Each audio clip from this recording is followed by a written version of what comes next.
तो देखो अब हम क्या पढ़ेंगे नेक्स्ट, हमारा कोलेरा हमने फिनिश कर लिया, अब हम पढ़ेंगे SARS, ठीक है। इसके बारे में देखेंगे, इसके प्रिवेंशन एंड कंट्रोल और इसके बारे में डिटेल में पढ़ते हैं। चलो देखो, SARS फुल फॉर्म क्या होती है? Severe acute respiratory syndrome. ये क्या होता है? बहुत सीवियर मतलब बहुत ज़्यादा खतरनाक, एक्यूट रेस्पिरेटरी किससे प्रॉब्लम है हमारी? रेस्पिरेटरी सिंड्रोम है, मतलब कि हमें सांस से रिलेटेड जो भी बीमारी होगी वो आएगी इसमें, सांस, ठीक है। अब देखो इसमें पढ़ते हैं, SARS SARS is a viral respiratory disease. SARS कौन सी होती है? वायरल, वायरल मतलब फैलने वाली, ठीक है, और सांस लेने की प्रॉब्लम होती है, ठीक है। Caused by COV, corona virus, corona virus की वजह से होती है, ठीक है। सार्स, कोरोना वायरस के बारे में तो आपको सबको पता ही होगा बहुत अच्छे से, कितना खतरनाक है, ठीक है। It is a disorder that is communicable. कौन सा डिसऑर्डर होता है ये? हमारा एक पर्सन से दूसरे पर्सन में फैलने वाला होता है, ठीक है, जिसमें हमें सांस लेने की प्रॉब्लम होती है, ठीक है। It is a serious illness that infects the ability to breathe, is extreme acute respiratory syndrome. ये ऐसी बीमारी होती है, ऐसी प्रॉब्लम होती है जिसमें हमें सांस ही नहीं आती, सांस लेने में ही दिक्कत होती है, ठीक है। ऐसे ही कोरोना वायरस में देखा गया था कि नहीं, सांस लेने में ही हमें दिक्कत होने लग गई थी। कोरोना वायरस हमें जब हो गया था, बहुत से लोगों को हुआ था, ठीक है, लोगों की मृत्यु भी हो गई थी जिसकी वजह से, ठीक है। अब पेशेंट ऑफ SARS में एक्सपीरियंस सिम्टम्स, उनको क्या क्या सिम्टम्स देखने को मिलते हैं जिसको कोरोना वायरस होता है, ठीक है। सार्स, फीवर देखने को मिलेगा, हेडेक होगा, सर में दर्द होगा, डिजीनेस, थकान फील होगी उनको हमेशा, कफ, कफ रहेगा, और रनिंग नोज, नाक हमेशा बहती हुई रहेगी, ठीक है। अब देखो, the care was tracked to be health care workers in China in 2002 में। ये कब डिटेक्ट किया गया था? वर्कर जो चाइना में था, कब? 2002 में देखा गया था, ठीक है, इसको डिटेक्ट किया गया था। इन 2003 WHO registered about 2422 cases. WHO 2003 में WHO ने इतने केसेस 2422 केसेस को रजिस्टर्ड किया था इन मोर देन 30 कंट्री। 30 से ज़्यादा कंट्री में WHO ने ये केसेस रजिस्टर किए थे सार्स के, ठीक है। अब देखो ये सार्स हमारा कैसे फैलता है, ठीक है, इसके बारे में देख लेते हैं। मोड ऑफ ट्रांसमिशन मतलब कैसे कैसे फैलेगा ये हमारा, ठीक है। SARS is spread by direct contact of person. SARS कैसे फैलेगा? जिस भी पर्सन के आप कांटेक्ट में आ रहे हैं उसकी वजह से फैलेगा। जैसे कि कोरोना वायरस था, आप किसी के कांटेक्ट में आ रहे थे तो कोरोना वायरस फैल रहा था कि नहीं, तो लोग क्या कर रहे थे, डॉक्टर्स वगैरह क्या एडवाइस दे रहे थे कि आप एक दूसरे से अलग रखिए, ठीक है, जिसकी वजह से जो था लॉकडाउन भी लगाया गया था। आप एक दूसरे से डिस्टेंस मेंटेन करके रखिए, मास्क वगैरह लगाइए, जिसकी वजह से आपको फैले ना, ठीक है। और सेकंड है हमारा इन्फेक्टेड ड्रॉपलेट। इन्फेक्टेड ड्रॉपलेट में जैसे उसने कभी भी खांस दिया, छींक दिया, तो वो बैक्टीरिया, वायरस जो उसने उसमें एयर प्रेजेंट है हमारे चारों तरफ, वहाँ पे चला गया, ठीक है, और किसी ने फिर उसे इनहेल कर लिया तो वो उससे भी फैल जाएगा, ठीक है। तो इसीलिए हमने क्या किए थे, मास्क वगैरह यूज़ किए थे कि नहीं। और थर्ड है हमारा SARS can be transmit by using the infected person. ये हमारा कैसे फैल सकता है? किसी भी आप इन्फेक्टेड पर्सन के कांटेक्ट में आ रहे हैं तब भी ये फैल सकता है, ठीक है। Infected object, sorry infected object है, ठीक है, उससे भी फैल सकता है ये हमारा। और फोर्थ है हमारा इन्फेक्टेड डिस्चार्ज, ठीक है, उससे भी हमारा सार्स हो सकता है।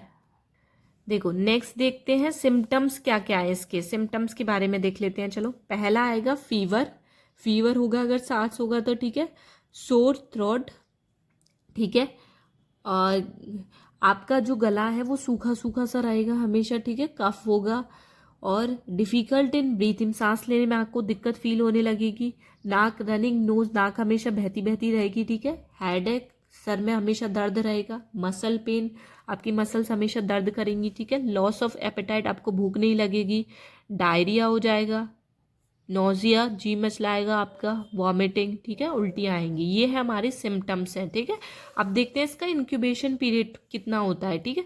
2 से लेके 7 दिन तक इसका इंक्यूबेशन पीरियड होता है, ठीक है। अब देखते हैं इसके लेबोरेटरी डायग्नोसिस, कैसे हम इसे डायग्नोस कर सकते हैं। ब्लड टेस्ट से, ब्लड टेस्ट लेके इसे डायग्नोस किया जा सकता है, ठीक है। चेस्ट एक्सरे, सिटी स्कैन से या फिर स्टूल के टेस्ट से भी इसे डायग्नोस किया जा सकता है, या फिर RT-PCR से, ठीक है। अब देखो इसके प्रिवेंशन एंड कंट्रोल को देख लेते हैं हम कैसे हम इससे बचाव कर सकते हैं सार्स से, ठीक है। पहला है हमारा identification of people with SARS. पहले तो हमें आइडेंटिफाई करना है, पता लगाना है किस किस को सार्स है, ठीक है, डिसीज। सेकेंड है हमारा आइसोलेशन, जिसको भी ये डिसीज है हमेशा अकेले रहना है, मतलब उन्हें अकेले एक रूम में शिफ्ट कर दीजिए जिसको ये प्रॉब्लम है, ठीक है। ऑफ डिसइंफेक्शन, कोई भी इन्फेक्शन ना हो, ठीक है, उससे बचाना है। देखो फोर्थ है हमारा ब्रॉड स्पेक्ट्रम एंटीबायोटिक, जिसको भी ये प्रॉब्लम है सांस, तो उन्हें हमें क्या करनी है, एंटीबायोटिक्स प्रोवाइड करनी है। कौन कौन सी है वो, हमारी टेट्रासाइक्लिन पहली, सेकंड एमोक्सिसिलिन, फिर है ट्राइमेथोपेरिन एंड सल्फोमेथॉक्साजोल, ठीक है। ये एंटीबायोटिक्स उन्हें प्रोवाइड करनी है जिसको भी ये प्रॉब्लम है, ठीक है। और ऑलवेज यूज मास्क, मास्क हमेशा लगाए रहना है ताकि किसी को ये बीमारी ना फैले, ठीक है। अब देखो नेक्स्ट क्या देखा जाएगा, एंटीवायरल, और आपको एंटीवायरल ड्रग भी प्रोवाइड करानी है, रिवाविरिन और रिट्रोनावीर, ठीक है, उन्हें ये देनी है जिसको ये प्रॉब्लम है, ठीक है। चेस्ट थेरेपी प्रोवाइड करानी है, ठीक है, जिसको भी ये दिक्कत है। और कॉर्टिकोस्टेरॉइड्स कॉमनली यूज, इसमें क्या कहते हैं, कॉर्टिकोस्टेरॉइड का यूज होता है जिसको ये प्रॉब्लम देखी जाती है, ठीक है। ये हो गया हमारा यहाँ पे फिनिश SARS, ठीक है, यहाँ पे हमारा पूरा कंप्लीट फिनिश हो गया है। अब देखो अब हम स्टार्ट करते हैं इबोला वायरस के बारे में। हम इन दोनों को देख चुके, ठीक है, कोलेरा और सार्स को। अब हम इसके बारे में पढ़ लेते हैं, चलो लेट्स स्टार्ट। देखो इबोला वायरस क्या होता है हमारा, Ebola virus also known as Ebola haemorrhagic fever, इसे क्या बोलते हैं, इस नाम से भी बुलाते हैं, ठीक है। देखो इबोला वायरस जो था ये क्या होता था, ये पहले के ज़माने में ज़्यादातर देखा जाता था, जिसकी वजह से लोगों की बहुत मृत्यु भी हुई थी, मतलब डेथ भी हुई थी लोगों की। और ये ज़्यादातर बाहर की कंट्रीज़ में ही देखा जाता था, यहाँ पे इतना नहीं था ये, ठीक है, यहाँ पे बहुत रेयर था। और अब देखो अब ज़्यादातर इसके केसेस नहीं देखे जाते हैं, ठीक है। Deadly disease in people and non human primates monkey and gorilla. Ebola virus क्या था, ये क्या करता था, लोगों में तो देखने को मिलता ही मिलता था, और ये क्या होते थे, नॉन ह्यूमन प्राइमेट्स जो होते थे जैसे कि मंकी, गोरिल्ला, चिंपैंजी, उनको भी ये इन्फेक्ट करता था। बट ये अब जो होते हैं बहुत रेयर हैं जो मिलते हैं, अब नहीं मिलते, ठीक है, देखने को ये केसेस, ठीक है। देखो नेक्स्ट क्या है हमारा, a virus that cause severe bleeding, organ fail and lead to death. इससे क्या होता है, इस वायरस से बहुत पर्सन को ब्लीडिंग होगी, ठीक है, खून बहना शुरू हो जाएगा, ठीक है। ऑर्गन जो होंगे हमारे, जो भी ऑर्गन्स प्रेजेंट होते हैं वो फेल हो जाएंगे, और जिसकी वजह से पर्सन की मृत्यु भी हो सकती है। अगर खून ही बहने लगेगा, खून ही नहीं रुकेगा, तो क्या वो जिंदा रह सकता है, नहीं ना, ठीक है। ये है इबोला वायरस का इंट्रोडक्शन। अब देखते हैं इसके कॉजेटिव एजेंट्स क्या होते हैं। Ebola virus disease caused by Ebola virus से ही कॉज्ड होता था, ठीक है। ये इंक्यूबेशन पीरियड इसका कितने दिनों तक रहता है, 8 से लेकर 10 दिन तक रहता है, ठीक है। अब ये वायरस कैसे फैलता था उसको देखते हैं, चलो मोड ऑफ ट्रांसमिशन क्या है इसके, कैसे कैसे फैलेगा। देखो पहला है the object such as cloth needles that have been contaminated with infected body fuel.